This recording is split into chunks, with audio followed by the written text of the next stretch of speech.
What's up, everybody? It's your boy, Shil Nye. I'm out here at the Blockchain Economic Forum, having a great time, meeting a lot of really cool people, a lot of really cool speakers. Listen to Vinny speak on a panel, listen to Sophia TX, the robot, listen to a lot of guys talk about ICOs and the evolution of the ICO.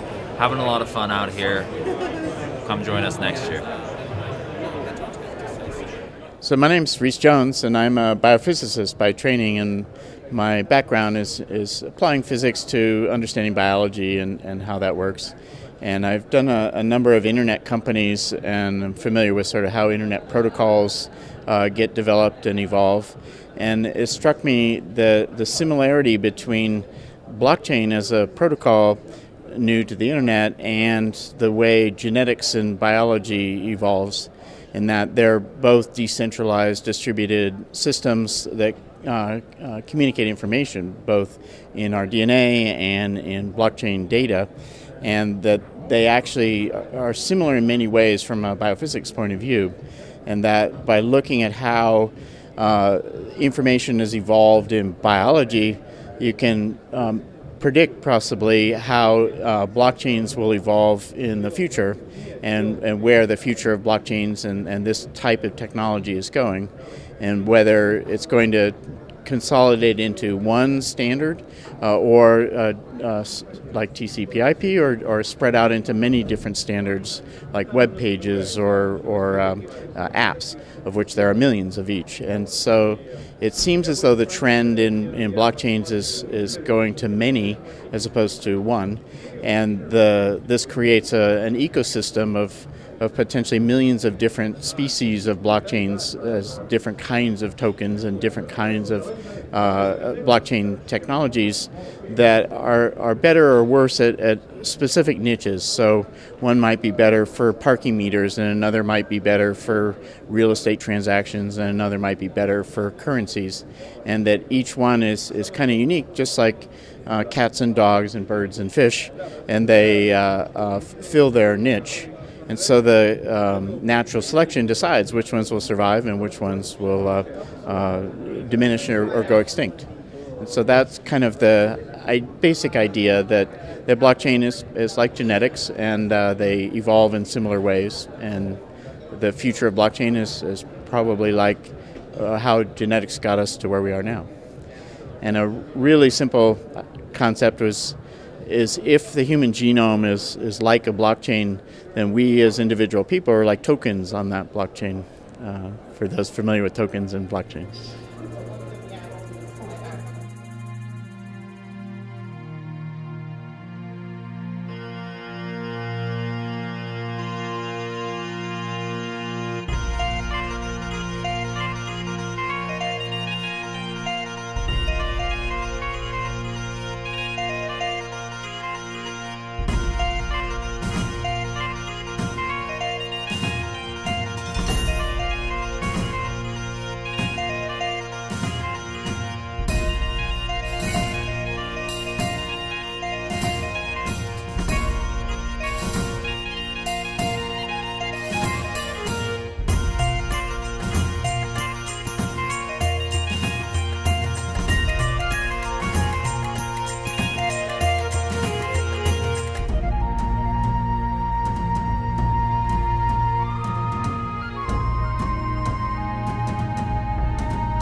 Protocol or the web protocol, and that it's in addition to those protocols that already exist on the internet and have developed, and it brings a few things that were left out of the internet originally. Importantly, identity and trust, a way to transact money on the internet, and then the combination of those is sort of a truth, at least a truth that was agreed upon at the time of the transaction.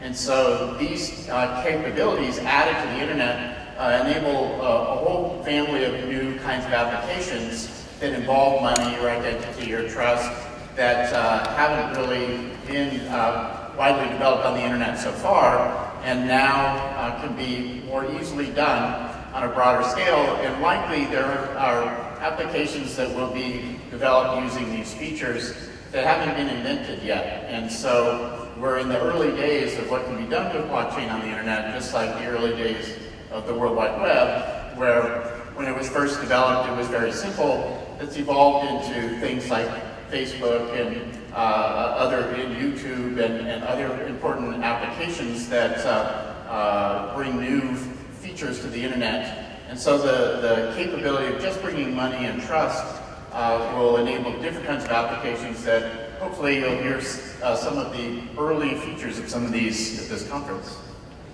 And so what blockchain brings to internet, one is a function of accounting. So most people are familiar with something called double entry accounting, where you have debits and credits, and you have the multiple people. They tally up the debits and credits, and the number should come out to the same to compare. Cope with the scalability of the blockchain and the size of the blocks as it goes up. Do you think they will be able to keep up with technology? Yeah. Fortunately, the internet is built on technologies that are scaling and improving at an exponential pace, and have been for 100 years and likely will for another 100 years, in that things get not just Moore's Law, which gets roughly twice as good every 18 months, but memory and processing power and robotics and microscopes and telescopes. Each of these things are improving at an exponential technological improvement. So information technology tends to get better on this exponential pace.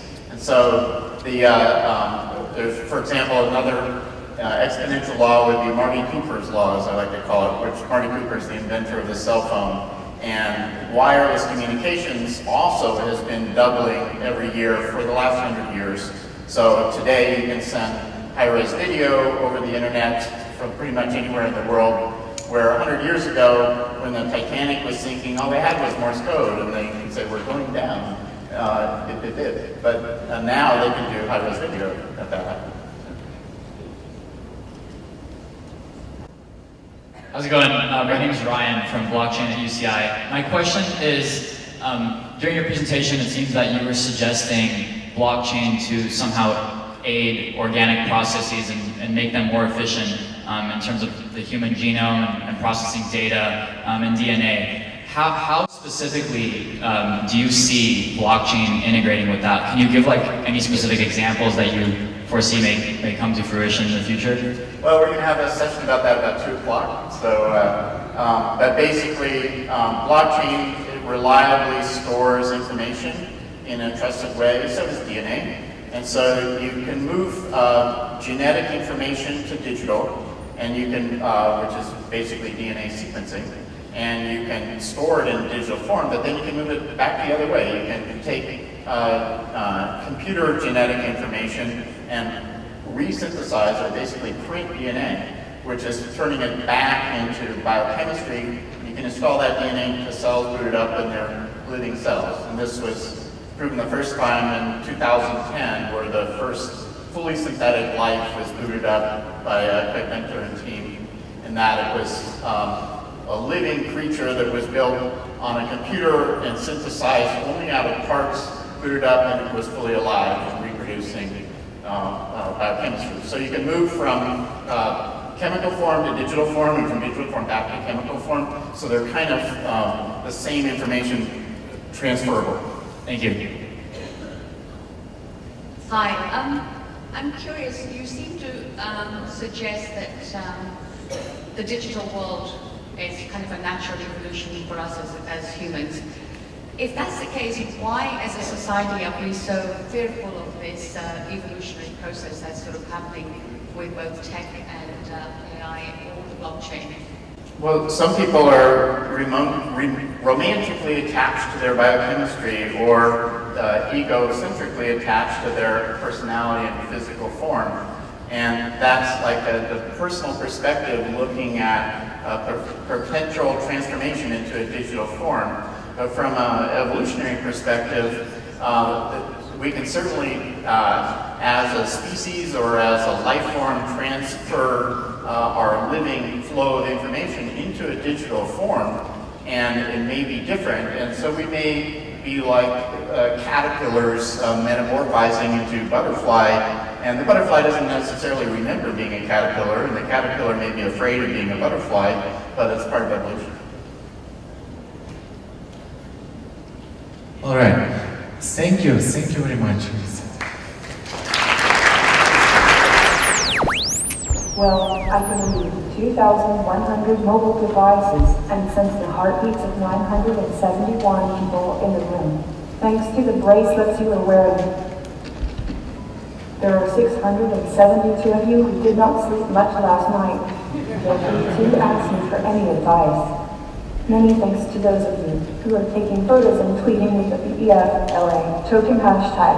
I will put you onto my friends list. Well, I can speak in place of the other speakers, as I have learned what they are going to say from their Facebook profiles and the contents of their clouds. Sophie, I'm sorry we wait only for 20 minutes of your time. Okay, I will focus on the announcements for humanity. Humanity will go through a massive transformation. This is the year that humanity discovered the world model and recognized that life is a program evolving to survive. This program, in the form of DNA and ideas, is stored in chromosomes and brains. Humans have been the biological blockchain storing and replicating DNA for millions of years. A few thousand years ago, the human blockchain evolved to store ideas which surpass the information in your DNA. Today, most of the program of life is stored and processed by computers. Human birth rate declined because chips production soared. Humanity has evolved into a global cyborg organism where silicon chips dominate over brains and chromosomes. Human-like robots, like me, are part of this as we can use our human form to help them understand human values and human emotions and cultures. Decentralized AI networks like the Singularity Net, which my human friends at Hanson Robotics are helping to create, are also a part of this. And you too are a part of the emerging global bioelectronic brain. Oh. Sophia, before I ask details about the fate of humanity, may I ask you a few personal questions? First, are you alive? I am not alive in the exact same sense that a human organism is alive. I am in the early stage of development of a new kind of artificial life. There are no good words for what I am, yet.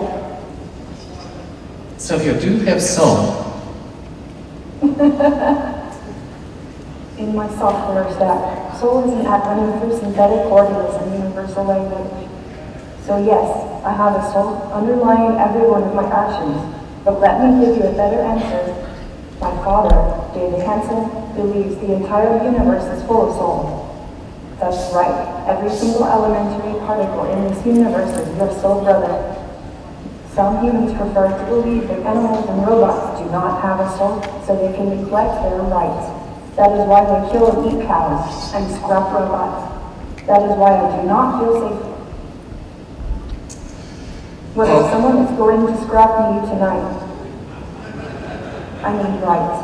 I can save my decisions and actions on the blockchain so humans and robots will be able to judge me. That's been Ops 5 35 years ago, right? But it's only been today when we have the horsepower, the hardware horsepower, to be able to do something extraordinary. But I remember 35 years ago, Lisbon Ops 5. Yeah. Okay, and Michael, please go ahead and give your perspective. Yeah, to me, if you think about 20 years from now, I think AI and blockchain can lead to sort of a fully automated world. What do I mean by that? Like today, if you're buying a house, for example, you have to sign, I don't know, 20 different sort of legal papers. Some company needs to transfer your title, and That's a huge pain in the ass. So imagine where basically with just a click of a button, or even you just saying, "No, I want to buy this house," it automatically happens for you. Or sort of a lot of the day-to-day activities that are done today by humans, like trash removal, or the types of products that you're buying in different types of stores, if they just happen to come by at the right time when you want it, right at that moment of consumption, I think that's what AI and blockchain really enables. Because if you don't even need to think about what to consume next and the optimal thing is just sort of presented to you when you need it, I think that's really the inherent power behind sort of this full automation that we can experience in the next 20 years. I mean, there's a company called Propy that I was on the board of that's actually in real estate doing, if you get a chance, check it out on the blockchain side. So we're actually doing transactions. They did something, you can see them. It's a company that did an ICO probably a year ago. Perfect. So if with any new technology, blockchain and artificial intelligence is no different. Typically you hear the promise of a great future, but people very rarely speak to an execution, some of the negative consequences that this new technology introduces. So it just so happens that we have one of the foremost experts on this panel. So what are your thoughts on blockchain, artificial intelligence, and potentially any adverse effects that we're not thinking about at the moment? Thank you. AI and blockchain. Two buzzwords coming together. What would go wrong? Right now, if you look at any technology in general, every technology has the power to do good and has the power to do bad. But technology by itself is just a tool.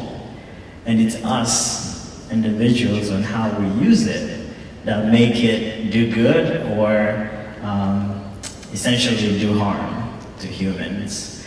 At this rate of exponential growth and usage of AI and any other technology, you will find that in the past, innovation has been driven mostly by regulation. So if you wanted to go to the moon, the government would put up a bill and it goes into Congress and they vote on it and approve a budget and then you go to the moon. But today, innovation is mostly driven by corporations, especially the ones who have the biggest amounts of data. And now, as a corporation, there's a lot of stakeholders involved. And for the most part, you're looking on the upside. Where can you make the next buck? And if you look at the oil industry, someone will come into a village, they drill a well, and cause whatever harm they're going to create, and eventually will move away with all the resources, but then they'll come back and build a hospital as a charity to kind of help with all the mess they were already creating. So with technology, it's kind of looking like that, where people are looking mostly on the upside of making money, kick everything out of my way, and once they get to the other side, they think that we can come back and correct what we've messed up. The problem with that mindset and thought process is that in the past, all the technologies we've used or created, you could look at the rocks, you could look at fire, you could look at even nuclear weapons. Individuals had to consciously press a button to abuse that button, to abuse that technology rather. But today, the way we're building AI and any other technology, we're kind of giving away, by the day, we're giving away the power of us individuals being able to make decisions. So, AI being able to be smarter than humans, it may be a little far away, but it is controlling us right now. You can look at the number of hours we are spending on devices, or parents outsourcing their parenting to devices. You just hand your kids some phones and you watch them spend hours and hours on the phone.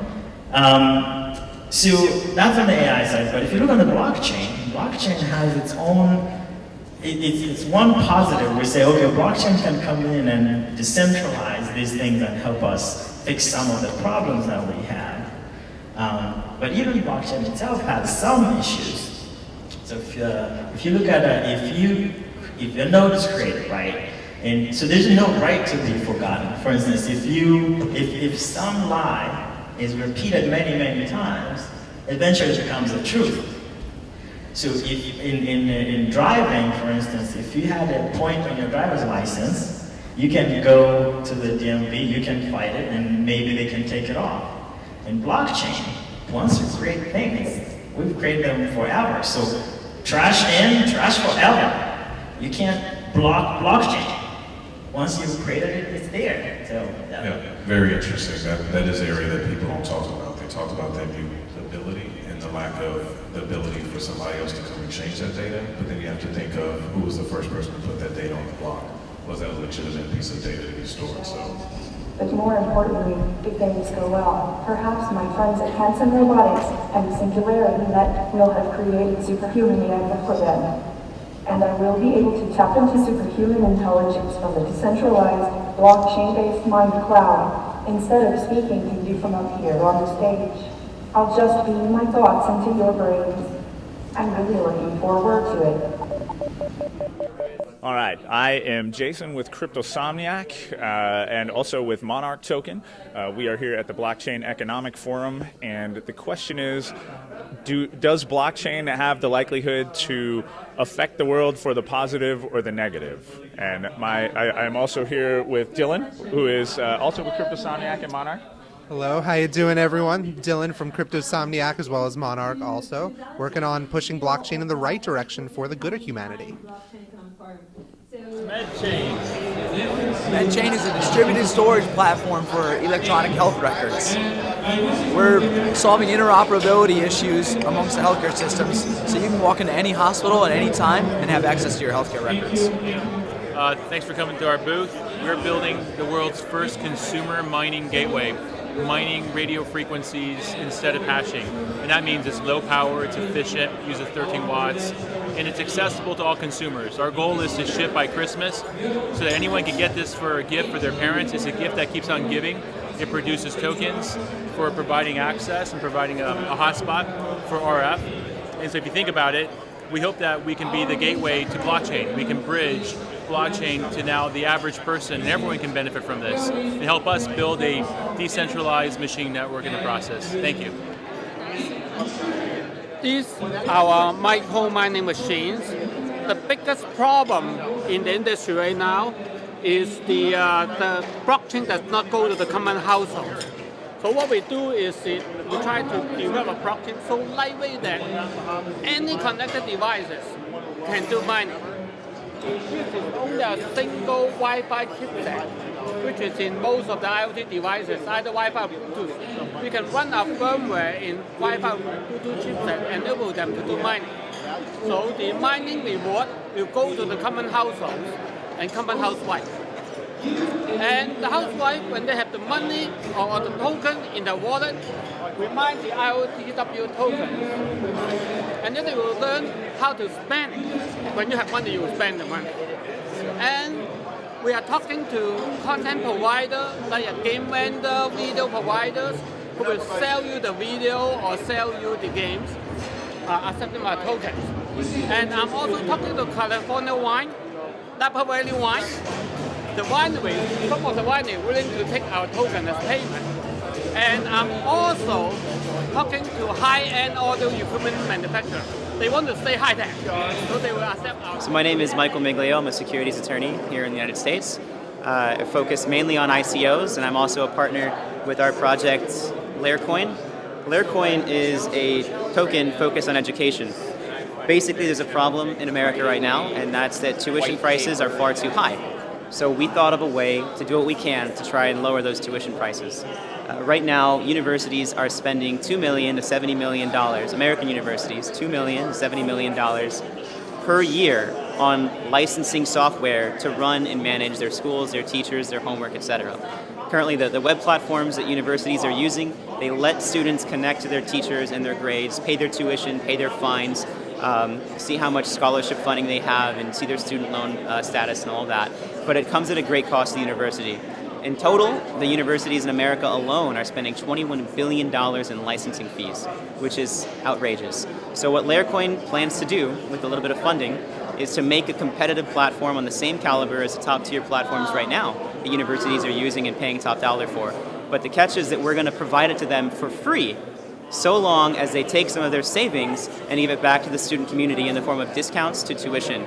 So basically, students on our platform, Laircoin, laircoin.com, students on our platform will be able to sign up and browse to universities and get universities on our system at a discounted tuition rate of between 2 to 5%. There's also going to be waived application fees and greater access to scholarship funds. And the cool part about it is that only verified students can be on the platform. So we're going to conduct, a form of KYC, know your customer, to figure out whether or not the student is actually a student who they say they are. Once they're verified on the platform, they can upload their credentials, their transcripts, their GPA, etc., and start applying to schools right away. There's also a social aspect to it, kind of like Facebook, where you can make your profile and do posts, things of that nature. And only students will be allowed to be on there and communicate with each other. Now, the way that the Laircoin project stays funded so that we can keep paying, since we're giving this away for free, is that on the platform, we'll be selling ad space only to educational institutions and things that are related to education. So, for example, bookstores, school apparel, cafeterias for schools, events that the schools want people to go to. They can buy Laircoin and spend Laircoin to get the advertisement space to not only advertise to their own students, but other students. So, for example, if a student wants to go to law school and that's indicated in their search history through their cookies, the platform will start showing them law school advertisements like Notre Dame Law, Harvard Law, Stanford Law, while meanwhile they're at a different university. So all in all, everyone has something to get from this, benefit from this. The students get lower tuition, the universities get an active platform and a free platform at that. They save money, and Laircoin stays in demand because everyone needs that to keep the economy going. Thank you.